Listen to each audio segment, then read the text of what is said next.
So do you find yourself ever in a worship service at church and saying, oh, I miss this, or I wish they'd do it this way, or I love this song, or I'm not a big fan?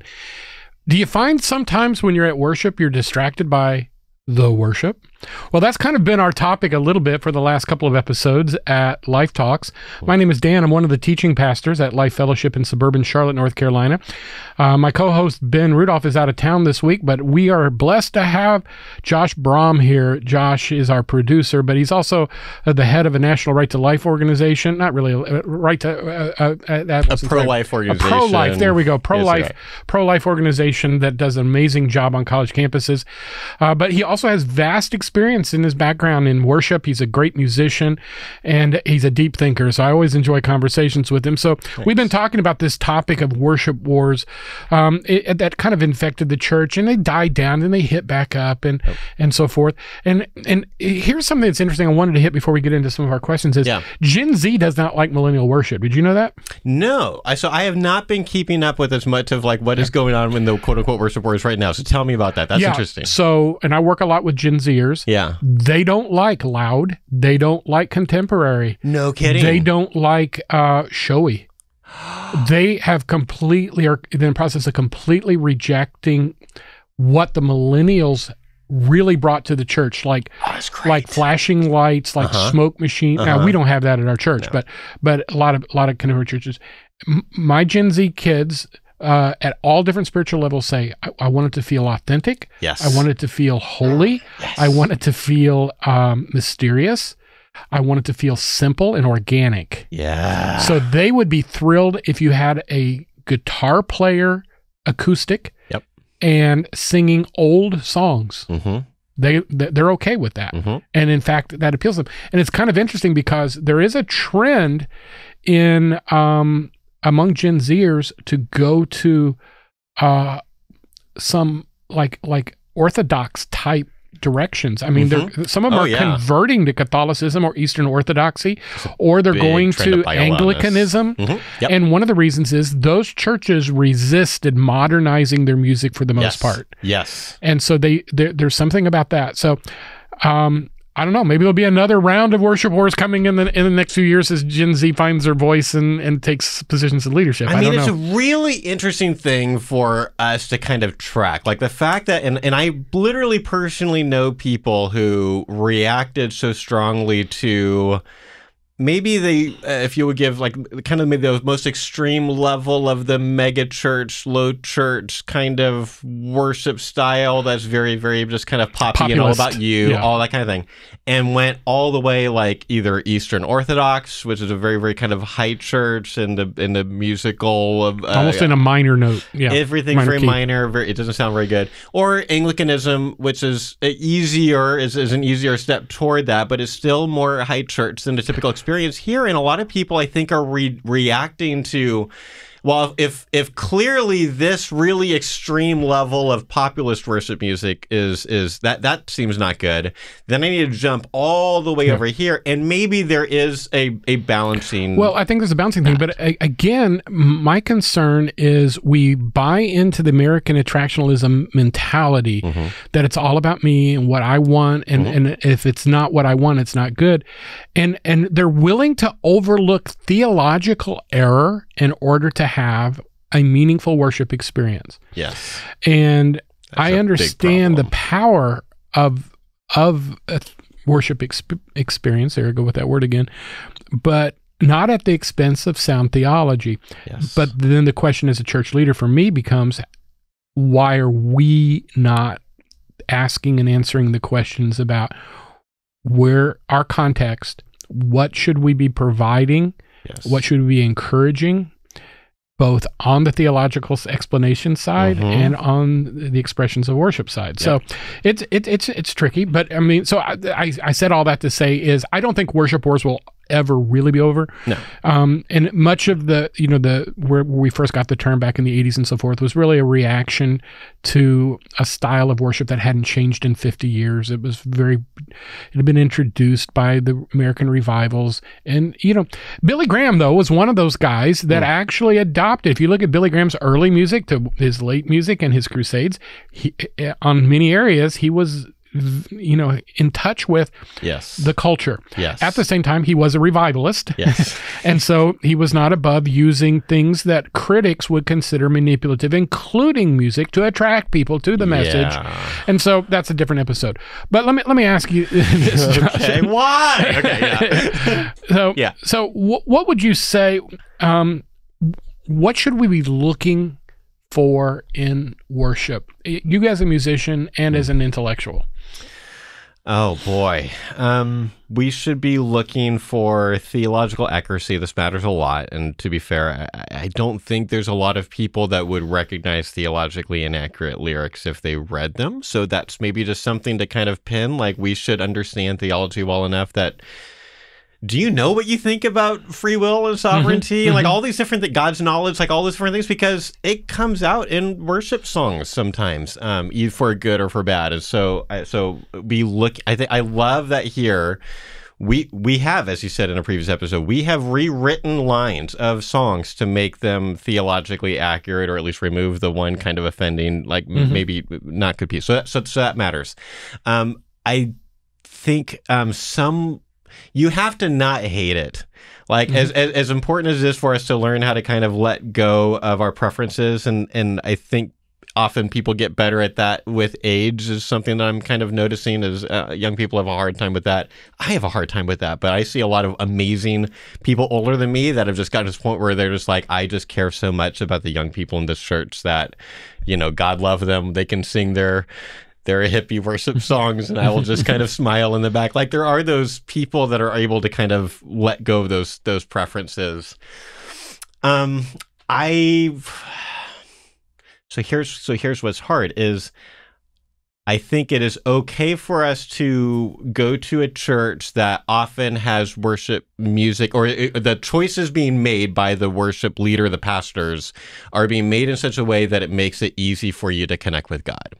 I think that is okay. And I've been in a lot of churches where I can tell I'm not going to be able to have that important thing happening for me here, because I just maybe either strongly disagree with some of the choices being made, or they're just not me. They're just not my preference, but that's fine for a bunch of other people. And so finding that balance of not being those people that just leave instantly as soon as I don't like that this thing happened.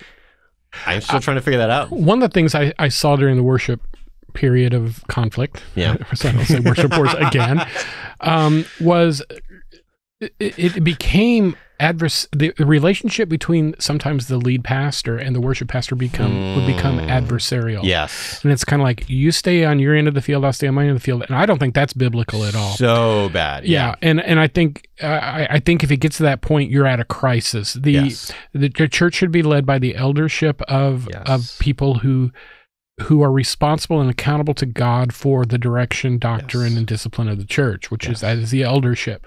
And of course, we are an elder-led church here, so it's not just the lead pastor or the teaching pastors. But I think also when we get to a point where we're drawing lines and shouting across rooms at people, we've jumped the shark. We've got to stop and say, we got to reevaluate this. Couldn't agree more. So why is it important that we do change it, though? I mean, why don't we just stick to the historic hymns? Why? I mean, so I think what naturally happens over time is a good thing, which is that the best kind of remain at the top. You mentioned earlier there are a whole lot of hymns that weren't that good just because they're in hymnals, but a lot of them aren't being sung now. A lot of the modern hymnals don't have a bunch of those hymns, but the best ones have. Most churches don't have. I mean, we don't have hymnals. Sure. So right. But then, like, at least the churches that are using hymnals, the newer hymnals, they don't have some of the less, like, bottom 20% that were in the hymnals of the like the 1800s. And so I think like that'll keep on happening. There's still some of the best songs from Shout to the Lord, I still love. I don't know. Maybe it's nostalgic. Maybe it's because it was at my grandma's funeral. I don't know. But I love that song, and it is kind of dated at this point. But it's okay. So can we try to take some of the best from all of these different, whether it's generations or cultures or whatever, and include them at least sometimes? It doesn't mean we have to have like an acoustic worship thing every single Sunday, but maybe once a month or two. That's a great idea. And that's one such a sense of loss for me that we basically, most churches today have one service a week. Yeah. Because one of the things we would do on Sunday nights is everyone would have what we called a hymn sing, and you literally called out the number of the hymn you wanted to sing, and we would sing it. And we would do that for an hour and a half, and then we go home. And as a musician during that time, when I was playing the piano or the organ for the church that I was attending as a teenager, I'd always dread somebody's going to call out one with 5 sharps, or that made it really, really tricky to play. Right. But you also learn, this. I would love to, even like when I go on a cruise, sometimes they'll have like ABBA night or 70s night, and man, I'm there, because that's when I grew up. Yeah. And maybe we ought to have an 80s worship Sunday.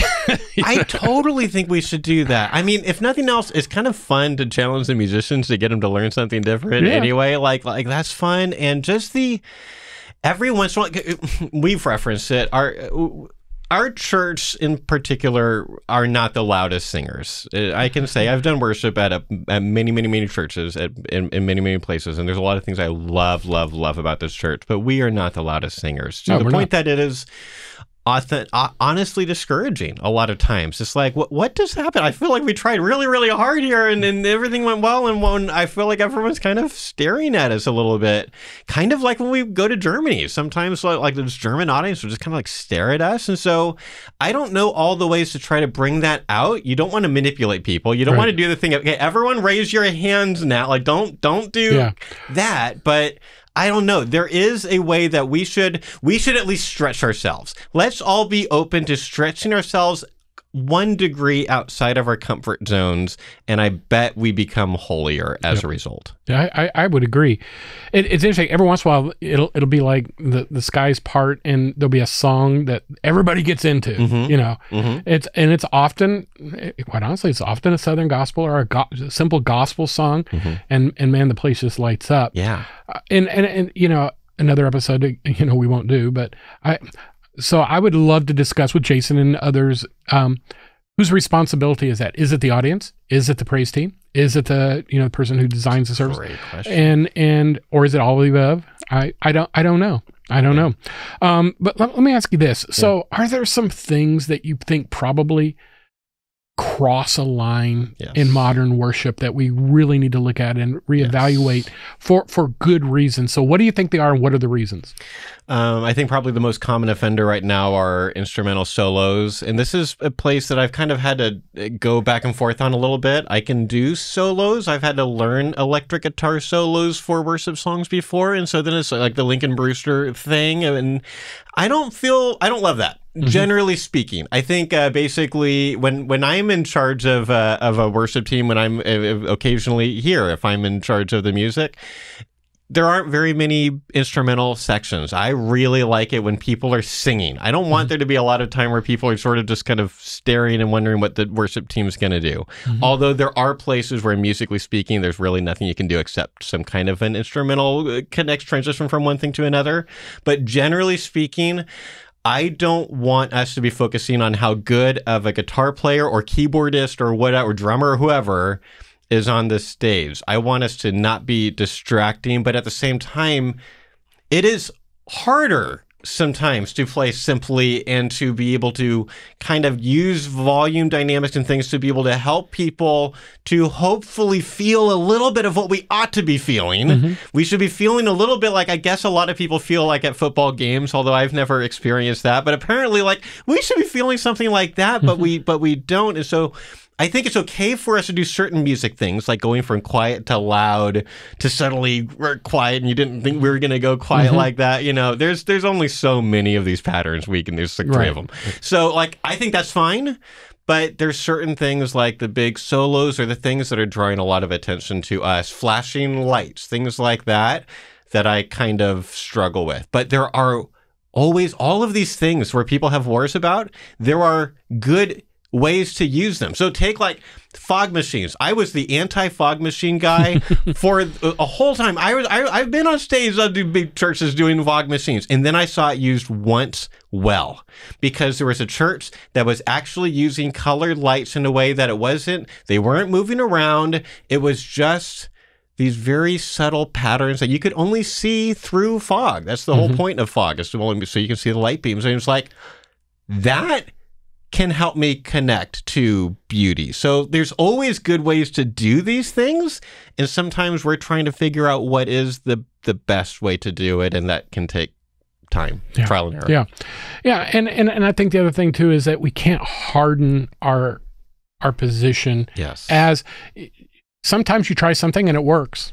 And sometimes you try something and it flops. Yes. And, you know, several years ago, I had a mission service, and the service was Ignite. The theme of the day was Ignite. Yeah. And we built everything around Ignite. It was like, Ignite yourself for mission. So the last song we sang, it was an 80s song. It was a Steve Green song. Yeah.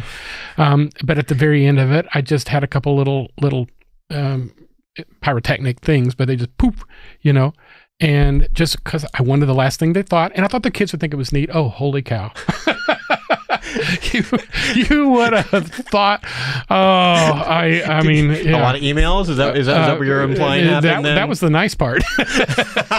You know, so I've been at other churches where, I mean, they did. So we've never done it again. I don't think we'll ever do it again. But I think we need in the audience, and this one of my final questions for you is, we need to understand that not every sermon is for us. Yes. Nor is every song for us. Yes. And so let us celebrate those for whom it is. Yes. There are times when I stop in a sermon and I tell a story just because I want all the 10-year-olds to listen to me. There are other times when I'll try to do something where I want the single people to hear me. Or I want the people who are struggling with a serious illness. There is no way, whether you're speaking or singing, that you can hit something that everybody's going to enjoy. That brings me to, I think I've told this on the podcast before, but in a very large church I pastored one time, I was in a meeting and the music wars were raging and so forth. And this guy was sitting next to me who was a deacon.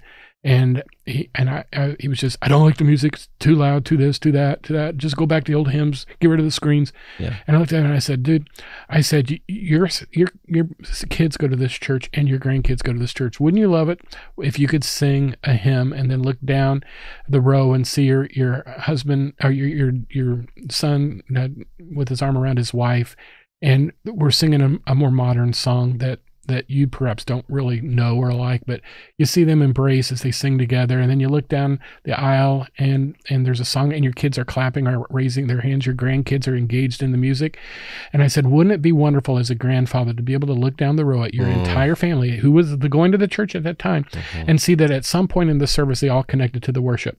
And he looked at me dead in the eye and he said, not if I got to listen to their dang music. Oh, no. It was such a great thing you said, though. Yeah, I mean, it just completely deflated me, because you can't work with that. Right. You can't work with that. Right. And I want people to know, you know, even as a pastor, there are times when I connect with the worship and I love it. And there are times that I'm like, man, I hope somebody's enjoying this, because I sure ain't. Yeah. But there are also times when I'll preach a sermon and I'll think, man, I needed that. I needed to prep that. I needed to deliver that.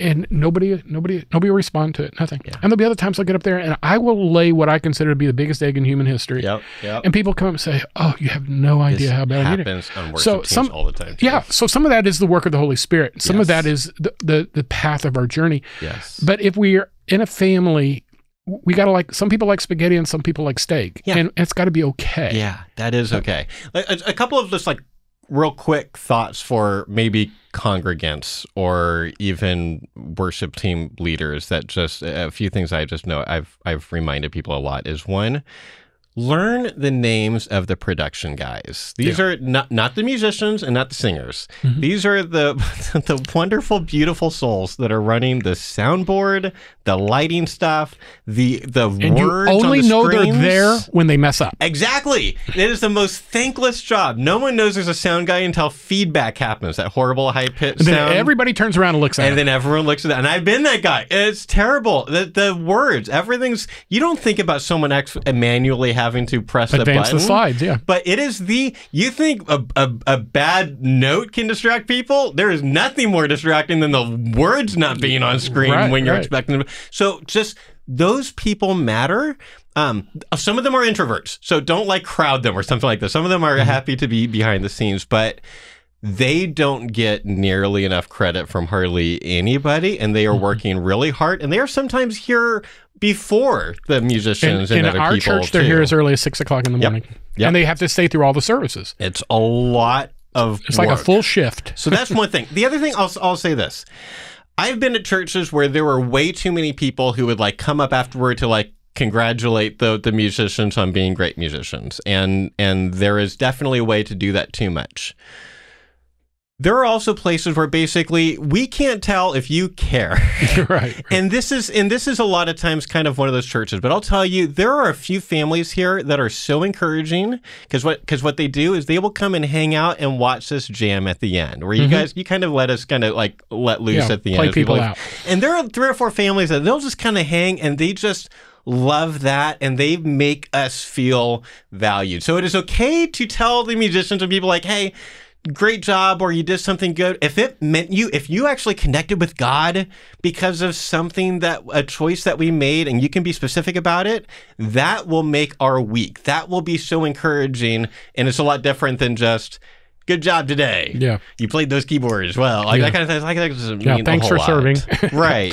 Yeah. And there's always the pietists who say, well, if you compliment somebody, you've robbed them of their spiritual blessing. I don't believe that. No. The Bible says, give honor to whom honor is due. Yeah. And I deflect it. When somebody tells me to do a good sermon, I will always say, well, praise the Lord. I'm glad the Lord used it today. Right. Because it isn't about me. Right. At the same time, at least I know they listened. Yes. That's encouragement, And you deserve, and it's okay, because like the fact, I just want to say this, because I was thinking about saying this earlier. The fact that you just said earlier, like 5 minutes ago, that you pick stories intentionally to get certain age groups or demographics listening, I want people to know that about you. There is a skill there, a care there that a lot of pastors and public speakers don't have.